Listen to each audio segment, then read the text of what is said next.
Well, we're back. This is Jim Marter, Republican nominee for Congress in the Illinois 14th District. My co-host, Gretchen Fritz. And as many of you know, I have a strong history of supporting the Second Amendment.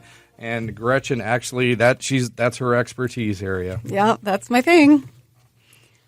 We're bringing on now a frontline warrior, an expert on the entirety of the Second Amendment versus gun violence issue.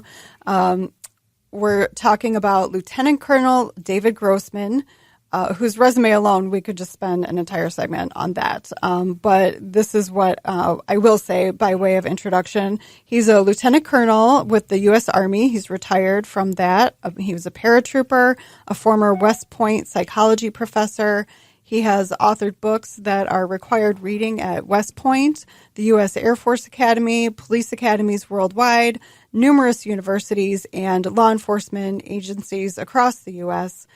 His books include Stop Teaching Our Kids to Kill, On Combat, On Killing, and he's had scholarly papers published by the American Psychiatric Association and the American Psychological Association and more. So welcome, Lieutenant Colonel David Grossman.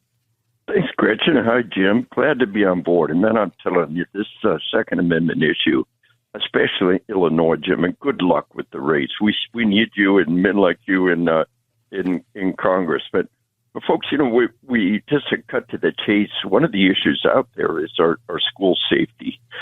You know, I teach school safety nationwide. I'm the only person certified to train law enforcement in all 50 states. And we look at the Uvalde school massacre in Texas. Exterior door unlocked, interior door unlocked. So one of the things Texas did was pass a state law mandating that every door in the state in every school will be shut and locked all the time. How much that costs? But the other thing Texas did was have somebody in every school that can shoot back. Mm-hmm. So here's kind of cutting right to the chase. We have a tremendous terrorist threat, internal and external. And around the world, when they want to hurt you, they come kill your kids. So the terrorists are seeking locations where concealed carry is not allowed, helpless victims who can't fight back, and they don't even shut the stinking doors. And so we could not have done a better job of inviting people to come kill our children. And especially here in Illinois, we were so vulnerable. And we need to be aware of this and to start taking measures now before we have the Uvalde equivalent in Texas, or God forbid, the terrorist mass murder in our schools somewhere in America. Yeah, amen to that. You know, to me, safety with our school children, I mean, that's got to be first, right? And the fact that it's a no-brainer. Yeah, I would say a lot of folks are involved in making sure we don't keep them safe, you know, and whether it's through ignorance or intention, the result's the same. Yeah. So you've touched already on terrorists coming into our schools. What about the students themselves? What about young people? And I know that one of your things that you talk about, obviously one of your books, is violent video games. So talk about that for a minute for our audience that's not aware. Well, you know, one of my books, million copies sold, Marine Corps Commandant's Required Reading List, translated into 9 languages, is on killing. Gretchen, you mentioned that in my intro. Appreciate it.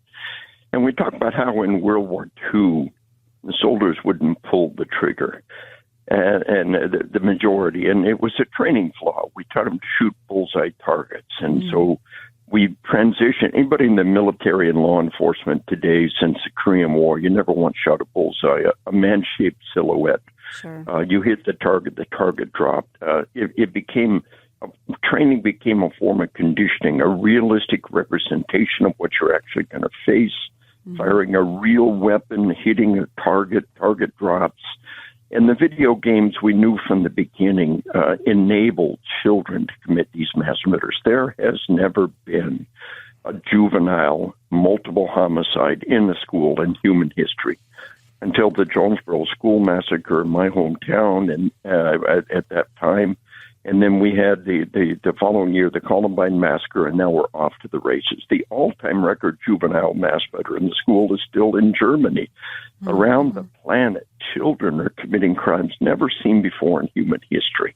And the guns are not new. You know, I tell all my audiences, up until I show an image of an M1 carbine with a 30-round magazine and a bayonet. And I say, up until 1968, any kid at any age could order one of these to the U.S. mail, and the mailman would deliver it to your house. So thank God we changed that law. But the point is, the guns are not the new issue. Think like a detective. Think like a scientist. What is the new issue? And one of them is these video games, these murder simulators. Another aspect of it is the sleep deprivation. We've all played a game and suddenly it's 3, 4, 5 o'clock in the morning. Got no idea where the time went. And the data is overwhelming. Do an online search about sleep deprivation and violent crime.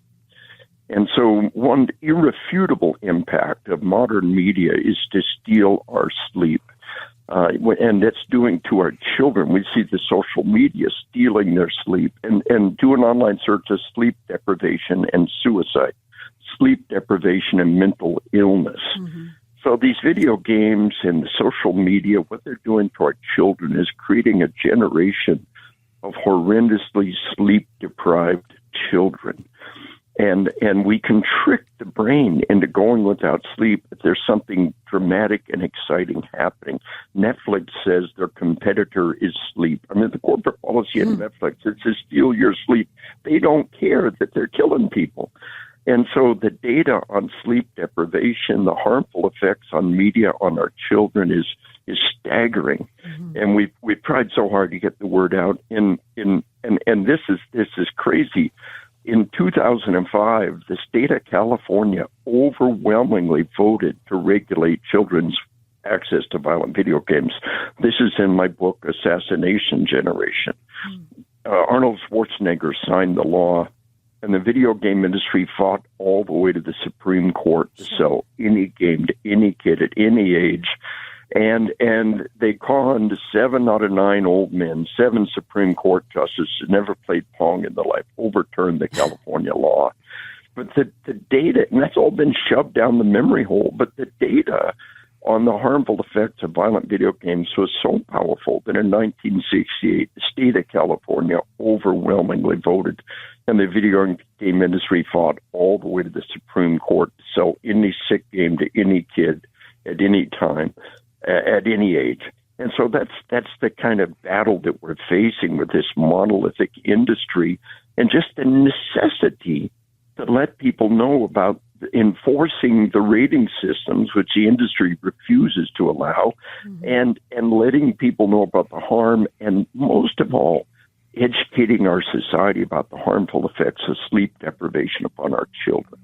In about a minute, can you talk, I believe it was you who has talked about or has written about the nexus of effects of young developing minds being put on ADHD medication, depression medication, other kinds of mind-altering pharmaceuticals? Yeah, and I hope if we get a chance, we can talk about the crime stats. So that's so important on the big picture here. But when we look at the overall factors, I think the data is just not there to support that, Gretchen. I think the video game industry threw that out there as a red herring to distract us from what's really right in front of our face. The ADHD meds, the data is just, in my very detailed view of the research, it's not the ADHD meds, it's not the antidepressants, although these are always factors in the equation. They're very, very minor, and the data is not there to support it. What is there is right in front of our face. Is the video games, the murder simulators, the sleep deprivation, and it's much, much worse than it looks. The crime stats are really what we need to understand. The murder rate is being held down by medical technology. The situation is really, really bad, and the reality needs to be known. Right. Okay. Well, we will definitely talk about crime stats when we come back. This is Saving the American Dream with Jim Marter. Stay right here on AM 560, The Answer.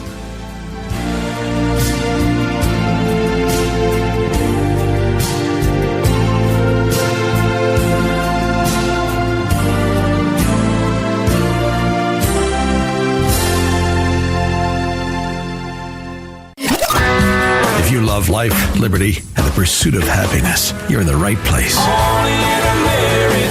More of Saving the American Dream with Jim Marter on AM 560, The Answer. This is Jim Marter. We're back with Lieutenant Colonel David Grossman. David, let's pick up where we left off. You were talking about coming on with some crime stats. I really want to hear about that. Yeah, the thing is we're being lied to every year when we get the murder rate. And we say, the murder rate's down. Mm-hmm. Well, the thing to understand, and it's not down, it's actually exploded, but the thing to understand is the murder rate is being held down by medical technology. And we all get it. Every year there's some new technological breakthrough that's saving lives. Mm-hmm. Tourniquets alone on the battlefield have saved tourniquets alone have cut the murder rate in half. Everybody carries a tourniquet. Somebody slaps on a tourniquet, saves a crime victim's life. We've prevented a murder. Mm-hmm. So we get the idea. The murder rate is a lie. It's like comparing minimum wage across years without allowing for inflation. What we've got is crime stat data like to go back to the murder rate in 2020. The murder rate exploded 30%, a 30% annual increase in your mutual fund. You'd be overjoyed. We've never seen more. We've never seen more than a 12 or 13% annual increase in homicides. Never seen more than 12, 13%. And then boom, 2020, a 30% annual increase. It's just through the roof. I mean, the wheels came off the bus in 2020, and the media did not report it. It's the most extraordinary crime stat in probably in the existence of our nation. Mm-hmm. And then and what it was this anti-crime thing. We saw the Ferguson effect. We saw 2015 and 2016 with 11 and 12% increases in homicide rate, equal to anything we've ever seen before. But if we allow for medical technology, it's actually much, much worse. And then 2020, we saw this 30% explosion in homicides. And if we allow for medical technology, it's orders of magnitude worse. But what's even worse in many ways is 21 was the all-time record number of cops murdered in the history of our nation. 23 was the all-time record number of cops shot in the history of our nation. The National FOP, Fraternal Order of Police, had a major national press release on it. All-time record number of cops shot in the line of duty, and nobody in the media would touch it. But here's the one little gem of good news. Now, the murder rate should be coming down every year. It just like inflation goes up every year, minimum wage goes up, it never comes back down. Mm-hmm. The murder rate should be coming down every year because of medical technology. Mm-hmm. With all that said, I never thought we would recover from pre-2020. I never thought we would recover from pre-Ferguson. But 2025 was the all-time record lowest murder rate in the history of our nation. Wow. When I teach my why is that? It should be going down. Don't get me. It was Trump. It was the Trump effect. It really was. We can't give President Trump credit on the air, can we? As you say, the media is not going to touch that. What happened in 25? We'd locked down the borders. And the whole change. Teddy Roosevelt talks about the bully pulpit. When we got somebody in office saying that law enforcement is evil and criminals are good, we pay a terrible, terrible price. Thousands of murdered people, hundreds of thousands of injuries from assaults. I mean, for every murder, there's thousands of assaults.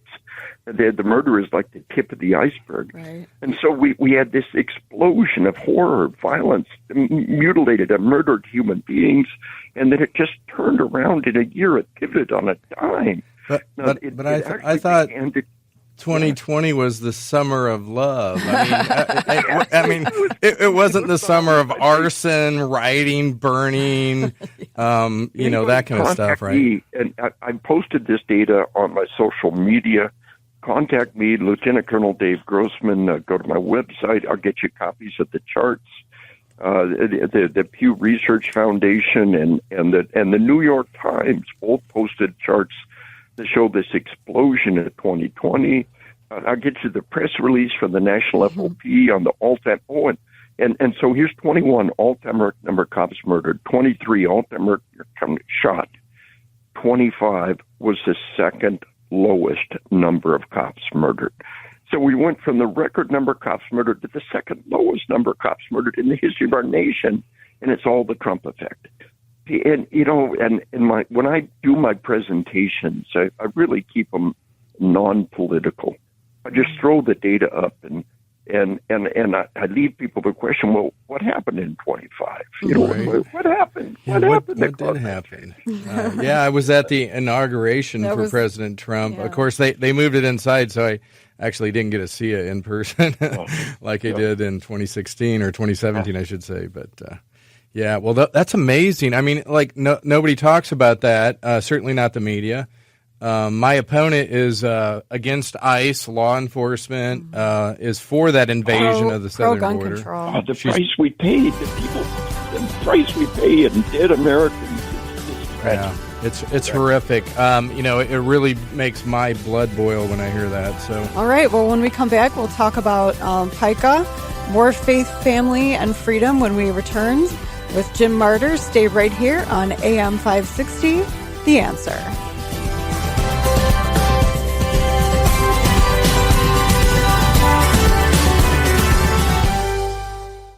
Freedom isn't free. You have to work for it. Now, more of Saving the American Dream with Jim Marter on AM 560. The Answer. Here's Jim. We're back. This is Jim Marter, Gretchen Fritz with Lieutenant Colonel David Grossman. We want to talk about the PICA Act, and if you don't know what that is, that stands for Protecting Illinois Community Act. Sounds wonderful, doesn't it? Right? Yeah. Well, that's affectionately by the Democrats known as the assault weapon ban, which, I have an assault hammer. I guess that's an assault weapon. So anyway, but we'd love to get your thoughts on that, continue on some of the crime stats and the terrorist threat. Yeah, we talked before about how 2020 was not the summer of love. It was the summer of murder.